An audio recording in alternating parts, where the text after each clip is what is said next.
Governor Ducey spent the last months of his term building a fake border wall out of metal shipping containers.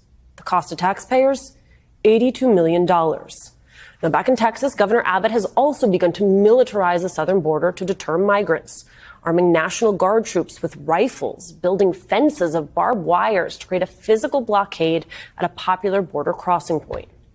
Republicans have attempted to portray these stunts as acts of protest in order to start a conversation about what they say is an immigration crisis in this country. Dropping off busloads of migrants on the sidewalk in the freezing cold on Christmas Eve isn't about finding solutions or answers or caring for thy neighbor. No, it is about raw politics. It is political theater, and the cruelty is the point. And so is furthering their own political self-interest.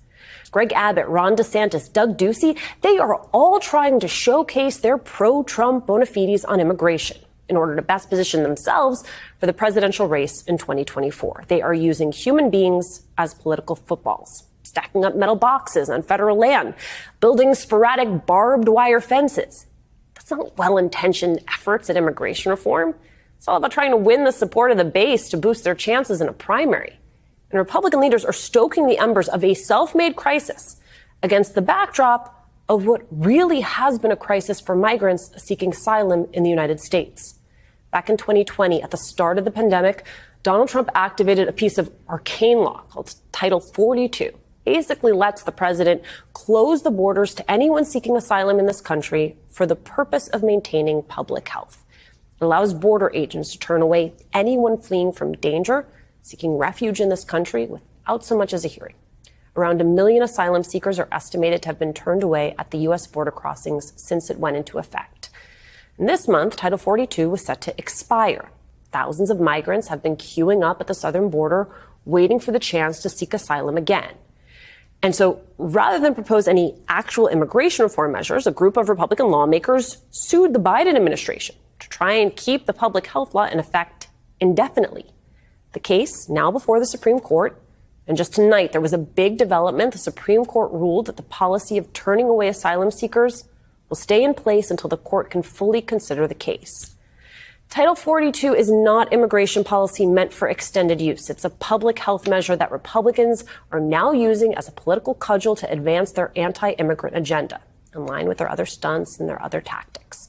Perhaps Democratic Congressman Joaquin Castro, in reacting to Abbott's Christmas Eve stunt, summed up best this moment of Republican politics. Quote, "How Christian of you." Joining us now, Texas Democratic Congressman Joaquin Castro. Congressman, thank you so much for joining us. First, I want to get your reaction to the Supreme Court upholding Title 42 while they consider the case. What does that mean practically? Well, it means that Title 42 is going to stay in place for several more months, at least until next June. And I actually agree with Justice Gorsuch, a very conservative Supreme Court justice, who said that Title 42 is not meant to deal with the border. It's meant to deal with COVID. And it's very ironic, Alicia, that conservative Republicans are using Title 42, a health emergency provision, to do what they're doing on the border when a lot of these people didn't even take COVID seriously. They never even treated it like an emergency. And yet they're using this policy on the border. Right. I mean, your tweet from this weekend really struck a nerve, reacting to Governor Abbott's decision to send migrants to the vice president's doorstep. I want you to tell me about your reaction when you first saw those images.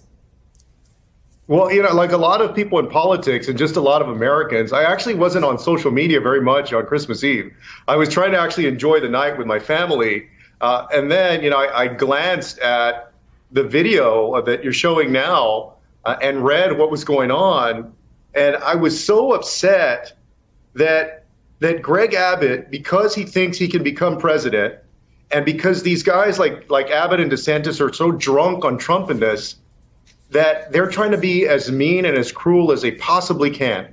And to dump these people off in 18-degree weather. You see the video there, that young boy just has a sweatshirt on. Yeah. A sweatshirt. You think about all the parents and their kids when you take them out, even if it's 40 degrees, 18-degree weather, little kids with a sweatshirt on, and you're just going to dump them on the side of a road near the vice president's house because you want to show how tough you are and how cruel you are, and you want to be meaner than Ron DeSantis because you believe that that's the way to win in the era of Donald Trump. I mean, it's just heartless.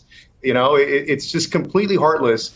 And it also demonstrates that the Republican Party, they really don't have any solutions. I used to really give some of these guys the benefit of the doubt that maybe in their heart of hearts or in their minds, they're really trying to reach a solution. They're just trying to be mean. They're just trying to demonstrate how tough they are.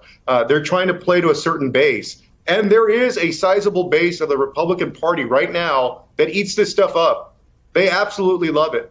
And you see them all over Twitter. You see them all over social media. And that's part of what fuels these guys.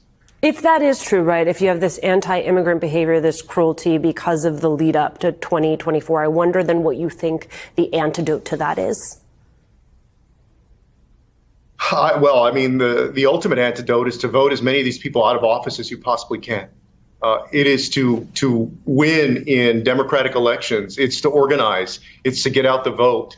But you would hope that the Republican Party also would correct itself at some point, that they would get out of this era of Donald Trump and take a lesson from the 2022 elections where they were supposed to win all these seats, that it was going to be a red wave, and then they got beat. They got pushed back by the American people. But you still see Greg Abbott doing what he's doing.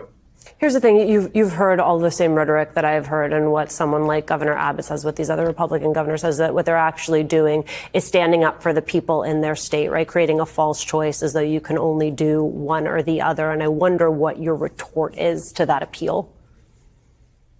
Well, first of all, there was something in the last few weeks that happened that was productive with respect to the border. A few things.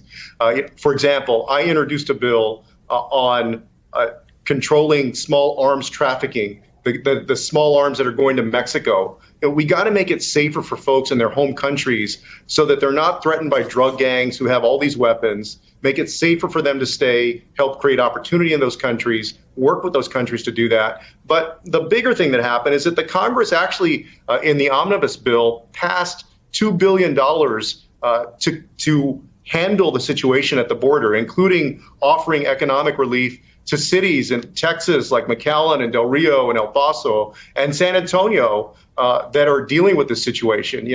Politico wrote an article a few days ago about how San Antonio has been a model in being able to help migrants get to their destinations. A lot of them have family members here, so they're trying to get to their family members. Hundreds of thousands of people have been sent from the border areas to San Antonio over the last few years, and the city, our mayor and the city, and Catholic Charities and other organizations have not taken them and dumped them on the side of the road. They've actually helped them get to their family members by bus or by plane. So you can do it in a way that is humane, that doesn't get everybody riled up, but is also efficient. I don't need to tell you, Congressman, that what happens is at our border is a fraction of U.S. immigration policy. We're actually talking about a much bigger, broader system. Do you think this upcoming Congress can get anything done that actually addresses some of the systemic issues that we see when it comes to immigration in America? Yeah, look, we absolutely could. You've got a Democratic president, a Democratic Senate, and a Republican House. So I've seen in the past that where you have divided government like that, it actually provides an opportunity for compromise and for people to come together and sit at the table and work something out. But it's going to take a lot better faith among Republicans to actually do something about immigration rather than just using the chaos and everything or creating chaos and using that as their number one political boogeyman, which is what they do now. It's their number one boogeyman. Yeah, I wonder what your message is to the Abbotts, to the Duceys, to the DeSantises of the world. Well, I would ask them to stop being pricks, first of all, because that's what they're doing, and stop being heartless, but also to actually help us solve this issue, solve this challenge, rather than just trying to become the next Republican president in a few years. Texas Congressman Joaquin Castro, thank you so much for your time this evening.